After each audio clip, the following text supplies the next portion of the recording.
Okay, let's unpack this.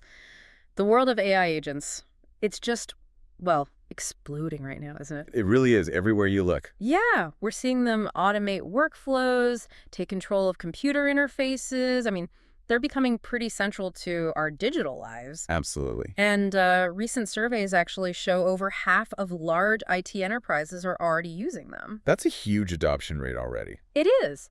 And the sector's valued at, what, $5.2 billion now, but projected to surge to nearly $200 billion by 2034. It's a real gold rush. A massive one. Now, the core component, the engine driving most of these agents, it's large language models, right? LLMs. Usually, yes. These massive generalist models that, need colossal cloud infrastructure, huge servers, lots of power. Exactly. That's the standard picture. But what if the future isn't about bigger? What if it's actually smarter and smaller? An interesting thought. What if the very foundation of this whole booming agentic AI industry is about to get, well, a radical shakeup? Okay, I'm listening. Today, we're diving deep into some really fascinating research. It's coming out of NVIDIA and Georgia Institute of Technology, and it fundamentally challenges that status quo. Okay, so challenging the bigger is better idea. Precisely. Our mission here is to explore why small language models, SLMs, might not just be viable, but could actually be the future of agentic AI. Right. And for you listening, you'll hopefully gain a shortcut to getting well-informed on what could be a really critical shift in AI development. Sounds good. Let's get into it. So these AI agents, they're everywhere. They're making strategic decisions, using software tools, breaking down complex tasks. Yeah, doing quite sophisticated things. And they're all talking to these massive LLMs, usually through cloud APIs. It sounds like the established, efficient way to do things, doesn't it? Well, on the surface, yes, it certainly seems that way. That operational model is deeply ingrained in the industry now. And attracting big money, I imagine. Oh, absolutely. Substantial capital bets. For instance, just in 2024, the investment into hosting the cloud infrastructure for these LLMs surged to $57 billion. $57 billion, just for hosting. Just for the infrastructure. And what's truly fascinating, maybe a bit strange, is that the market for the LLM API serving itself the actual use of the models was estimated at only $5.6 billion in the same year. Wow, that's a huge gap, like a tenfold discrepancy. Exactly. The assumption has clearly been that this centralized LLM-centric model is the cornerstone, and it's going to deliver these huge returns eventually. So that $57 billion, that really does sound like the industry placing a massive bet on just one approach. It does seem that way, yeah. Does this paper fundamentally challenge that strategy? Or is it maybe offering a complementary vision for specific agent tasks? Oh, it absolutely challenges the idea that LLMs will always be the best choice. That's the core argument. Okay. While LLMs are great as generalists, this research suggests they're often, frankly, overkill for the repetitive specialized tasks that make up a lot of agentic work. Right, the day-to-day stuff agents do. Exactly. It highlights that the current model is making this huge singular bet when maybe a more distributed, specialized approach could be superior. Okay, before we go much further, let's make sure we're all clear. When we talk about small language models or SLMs in this context, what exactly do we mean? How are they different from the big LLMs? That's a really important clarification. For this deep dive, we're using a pretty practical definition. An SLM is basically a language model that can fit onto a common consumer electronic device. Like a phone or a laptop? Potentially, yes, or at least standard hardware. And it has to perform inference that's, using the model to generate text or make predictions with low enough latency to be practical for a single user's agentic requests. So fast enough not to be annoying. Pretty much. An LLM, then, is simply any language model that doesn't meet that criteria. It's too big or too slow for that kind of local use. And, connecting this to the bigger picture, the authors suggest that as of maybe 2025, most models under, say, 10 billion parameters would comfortably fit this SLM definition. Okay, so it's a practical benchmark based on current tech. Exactly. Grounded in practical use, enabling deployment on devices you, the listener, might already own. Right. This is where the paper really starts to kind of turn conventional wisdom on its head. It argues SLMs aren't just an alternative, they're the future of agentic AI. They lay out three core values, basically. SLMs are powerful enough, they're inherently more operationally suitable, and they're necessarily more economical. Those are three strong claims. They are. Let's unpack each of these. Where should we start? Power. Let's start with power. Yeah, because that's often the first question, right? Are they good enough? Exactly. And the capabilities of SLMs have advanced dramatically. It's quite surprising, actually.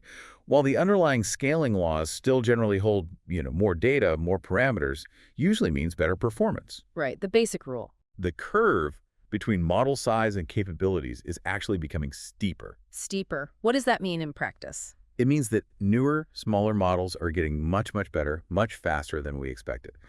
What this means for you, the listener, is that the era where bigger is always better for these foundational models, it seems to be rapidly fading. Okay. Innovations in architecture and training techniques, they're extracting vastly more performance from smaller models. They're narrowing the gap with the giants in a way that, frankly, wasn't previously thought possible just a year or two ago. Can you give us some concrete examples, like some surprising results? Absolutely. Take Microsoft's Phi 2 model. It's just 2.7 billion parameters, which is tiny compared to the big guys. Right. But it achieves common sense reasoning and code generation scores on par with models 10 times its size, like 30 billion parameter LLMs. And it runs 15 times faster. 15 times faster. That's huge. It's a massive difference in usability. And even more recently, there's FIS3 Small. That's 7 billion parameters.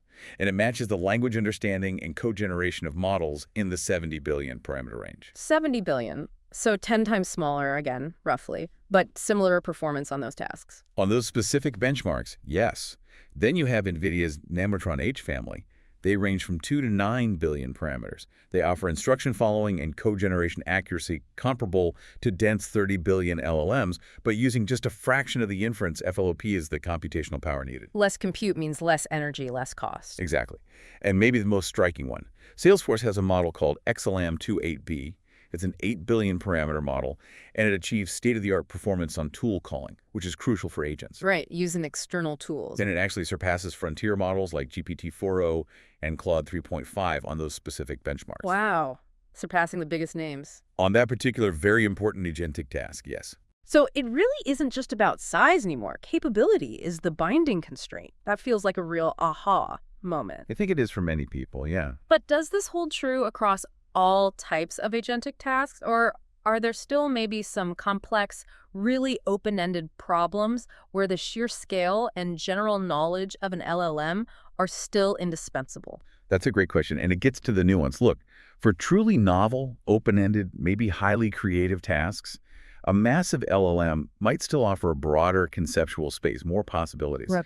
However, for the majority of agentic tasks, and this is the key point, which are often repetitive, specialized, goal-oriented, the evidence suggests that fine-tuned SLMs are not only sufficient, but actually often excel. Because they're focused. Precisely. Yep. The key is recognizing that an agent's job is often to perform a specific function very well, not necessarily to understand the entire universe or write a sonnet on the fly. That's a powerful distinction. Okay, so they're powerful enough. But what good is that power if it's prohibitively expensive? This leads us to the economics, right? Yes. The cost factor. Exactly. And this raises that important question. What about the economic impact?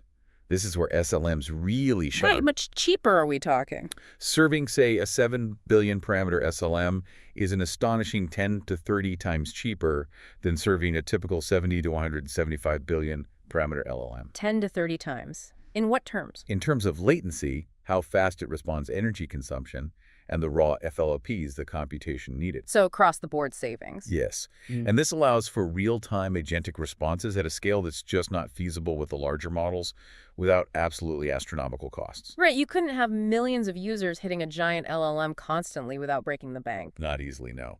And it goes beyond just serving the model. Yeah. Fine-tuning SLMs for specific tasks. It takes maybe just a few GPU hours. A few hours. Compared to what for LLMs? Weeks, potentially, Yeah. for large models. Yeah. This allows for really rapid specialization and adaptation of SLM. They can even be deployed on consumer-grade GPUs for offline inference. NVIDIA has that chat RTX thing, for example. This gives you lower latency and, importantly, stronger data control because the data stays local. And the paper talks about this Lego-like composition. What does that mean for cost, and how does it tie into this specialization idea? Right, the Lego analogy. It means building agentic systems by combining small, specialized, expert SLMs instead of relying on one single monolithic LLM. Okay, break that down. Imagine an agent needs to do three things. draft an email, then summarize a document, then call a specific API to get some data. A common workflow. Yeah. Instead of one giant LLM trying to handle all three, you could potentially have 3 tiny optimized SLMs, each trained specifically for one of those tasks. Like specialized Lego bricks? Exactly. And this leads to systems that are cheaper to run overall, faster to debug if something goes wrong with one brick, easier to deploy, and just much better suited for the diverse operational needs of real-world agents. It's about scaling out by adding small, specialized components, rather than just scaling up one gigantic model. That Lego-like approach for cost savings is fascinating. And it sounds like this modularity, this flexibility also directly translates into benefits for developers, right? Yeah. More adaptability. Exactly. That's the third core value: operational suitability and flexibility. Because they're smaller and cheaper to train and fine-tune, SLMs are just inherently more flexible. How so? Well, it becomes practical, economically feasible to train and deploy multiple specialized models for different agentic routines, maybe even slightly different versions for different user groups. Ah, okay. This agility means agents can adapt much more rapidly. If user needs evolve, or you need a new behavior, or the output format for some tool changes, or even if local regulations require a specific tweak. You just update the relevant small model. Precisely. You update or replace one small Lego brick, instead of having to retrain or fundamentally alter a massive, expensive LLM. So, what does all this mean for broader society? Beyond the tech benefits for developers and companies, what are the bigger implications here? Well, I think it leads directly towards the democratization of agents. That's a potentially huge impact. Democratization. How? When more individuals and organizations, not just the giant tech companies with massive cloud budgets, can participate in developing and deploying these models, well, the resulting agents are more likely to represent a diverse range of perspectives and societal needs. Because more people can build them. Exactly. This, in turn, could help reduce systemic biases that might creep in when only one type of organization builds everything. It encourages competition, fosters innovation by allowing more actors into the field. Think of it like this. Instead of needing access to a supercomputer in the cloud, maybe a small team, or even a passionate individual developer, could soon be building highly effective agents on much more accessible hardware. That is a truly exciting prospect. Opens up a lot of possibilities. It does, and there are other related points too. Like, here's another key insight from the paper. An AI agent, even when it is powered by an LLM today, is essentially a heavily instructed, externally choreographed gateway to only a limited subset of that LLM's capabilities. Meaning we're not using the whole LLM anyway? Often, no. We're using this incredibly powerful generalist model, and then we meticulously restrict it through careful prompting and context management to do a very specific thing. Right. So the argument is a fine-tuned SLM designed specifically for that narrow purpose can often suffice. And you get all those benefits we talked about: efficiency, flexibility, cost savings. It's like using a laser for precision cutting instead of a general purpose saw for everything. That makes a lot of sense, using the right tool for the job. Exactly. And furthermore, think about reliability. Agentic systems frequently interact with code or APIs, right? Yeah. They need strict formatting for tool calls, things like JSON, XML, Python code snippets. Yeah, the syntax has to be perfect or it breaks. Precisely. LLMs, because they are generalists, trained on vast amounts of messy human text, can occasionally hallucinate or just output something in the wrong format. It's a known issue. Which can completely derail the agent's task. Completely. SLMs, on the other hand, can be trained or fine-tuned for a single consistent output format for a specific task. They're just less prone to those kinds of errors, leading to more reliable and predictable agent interactions. More consistency. Okay. And the beauty of agentic systems, architectures like Autogen or LangGraph, is their inherent modularity. A language model can even call another language model. Like the Lego bricks calling each other. Kind of, yeah. This naturally allows for using multiple models of different sizes and capabilities within one system. You could have a powerful LLM acting as the overarching root agency or orchestrator. The main brain. And then it delegates simpler, repetitive tasks to specialized SLMs. Or, in other agent designs, maybe all the language models involved are specialized SLMs. One handling conversation, another doing tool use, another summarizing, and so on. This adaptability is really inherent to good agent design. Flexible architectures are key. Definitely. And one final point on the advantages. Every interaction within an agent, especially those focused by careful prompting for specific tasks, is a rich source of high-quality training data. Ah, so using the agent generates data to make it better. Potentially, yes. Okay. This data can be collected, obviously, assuming privacy is maintained and sensitive information is scrubbed, and then used to fine-tune new expert SLMs or improve existing ones. You're in a feedback loop. Exactly. It's a built-in feedback loop for optimization. It means the agent's performance can be continuously improved, lowering future costs, and making the production of specialized SLMs a natural step in agent deployment, not just some auxiliary effort you might do later. Okay, so the case for SLMs seems really strong. Power, economy, flexibility, reliability, modularity, even self-improvement. It's a compelling package. But of course, with any bold claim like this, there are going to be counterarguments, right? Skeptics. Absolutely. And the paper tackles these head-on, which is good. It doesn't shy away. So what are the main objections people raise against SLMs taking over the agentic world? Well, one common belief, and you see this a lot in academic papers and popular discussions, is that the big LLMs, because of their sheer scale and maybe mechanisms like a semantic hub, A semantic hub, what's that? it's this idea that large models develop a more abstract, integrated understanding of concepts across different domains, languages, even modalities like images. Because they've seen so much data, they build this deeper, interconnected knowledge structure. Okay, a richer internal world map, sort of. Sort of, yeah. And the argument is that because of this, LLMs will always have superior general language understanding, even when applied to narrow tasks. They're just fundamentally better at reasoning because of this generalized intelligence. That does sound compelling. The idea that a deeper, more abstract understanding makes them inherently superior for any language task. How does the paper respond to that? It's a multifaceted rebuttal. First, they point out that many popular scaling law studies, the ones showing bigger is better, often assume a constant model architecture. But SLMs are increasingly showing performance benefits from totally different designs, like these hybrid Mamba transformer models. They aren't just shrunken LLMs, they're built differently. So the scaling rules might not apply the same way. They might not capture the whole picture, yeah. Second, the sheer flexibility of SLMs means they can be easily and, crucially, affordably fine-tuned for specific tasks to achieve whatever level of reliability you need. General scaling law studies often don't account for this post hoc specialization potential. Right, they compare raw models, not task-optimized ones. Exactly.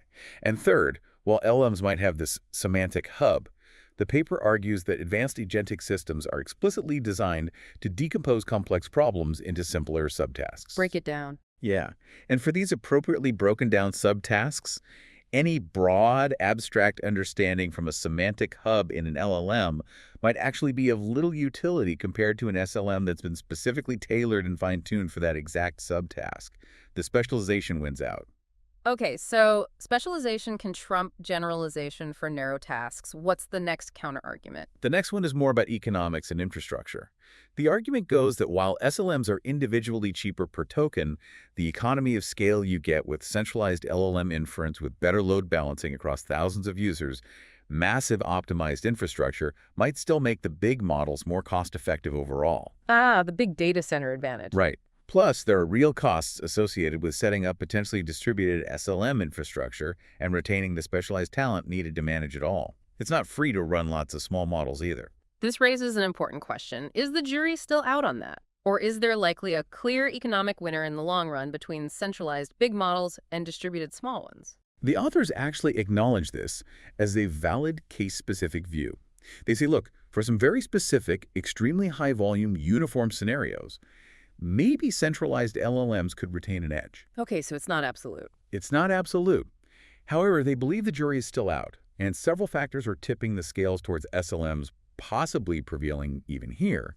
They point to recent advancements, like NVIDIA Dynamo, which is software designed to significantly improve inference scheduling and modularization for distributed systems.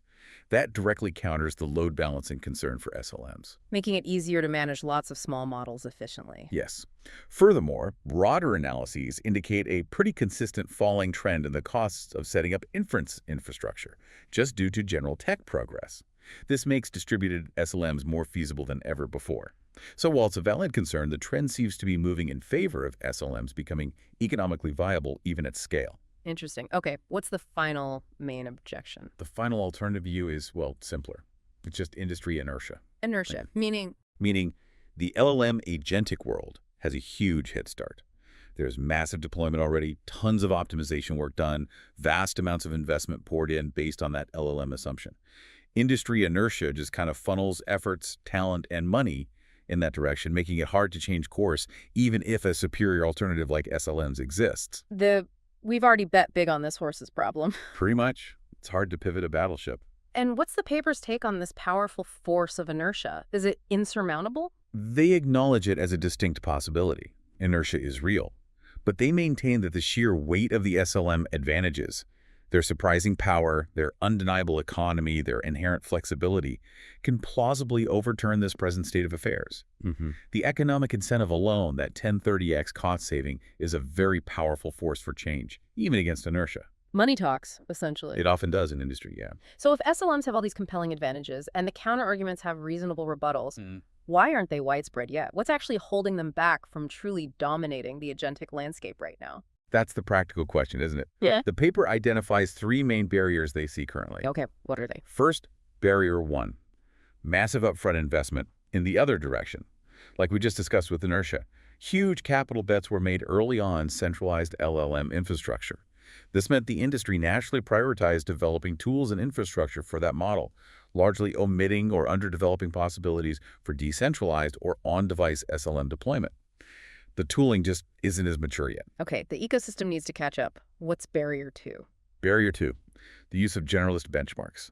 A lot of SLM development still focuses on proving they can compete on the same broad, generalist benchmarks that LLMs are judged on, like MMLU or HelloSwag. Trying to beat the giants at their own game. Kind of. Right. But the paper argues if we instead focus on agentic utility benchmarks, metrics that measure how well a model actually performs specific common agent tasks, like tool calling accuracy, summarization quality for specific inputs following complex instructions. Things agents actually do. Right. On those kinds of benchmarks, SLMs often already outperform larger models, especially when fine-tuned. So we might be measuring the wrong thing if agent performance is the goal. Focusing on the wrong metrics hinders SLM adoption. Makes sense. And the third barrier. Barrier three, just a general lack of popular awareness. SLMs simply don't get the same marketing intensity or press attention as their larger counterparts. GPT-4, Claude 3, Gemini, these get headlines. Phi 3, Nemotron. Less so. They're not as sexy. Perhaps. Despite their suitability, maybe even superiority, for many practical industrial scenarios, they just aren't as well known or hyped. So developers or companies might default to an LLM simply because that's what they've heard about. Okay, so infrastructure bias, benchmark focus, and lack of awareness. Are these seen as fundamental flaws in the SLM concept or just practical hurdles that we can actually overcome? Crucially, the authors argue these are practical hurdles, not fundamental flaws. They're optimistic. How's They note that with advanced inference scheduling systems like NVIDIA Dynamo starting to emerge, the inertia of investment, barrier one, is already being reduced. Yeah. Managing distributed SLMs is getting easier. Okay. The issue with generalist benchmarks, barrier two, is also gaining recognition in the research community. We're seeing more task-specific and agent-specific benchmarks being developed. A shift in focus. Exactly. And awareness, barrier three, they argue, will naturally grow as the compelling economic and performance benefits of SLM deployment in agentic applications become better known and more widely demonstrated through case studies and success stories. It's seen more as a matter of time and targeted effort, not an inherent limitation. Okay, that's encouraging. So for our listeners who might be developers or run tech teams and are curious about what this actually means for practical development, the paper outlines a clear step-by-step algorithm for converting agent applications from LLMs to SLMs. What does that process look like? Yeah, they lay out a pretty concrete six-step process. It's designed to make the migration from LLMs to SLMs relatively painless, or at least systematic. Okay, step one. Step one, secure usage data collection. This basically means setting up good logging.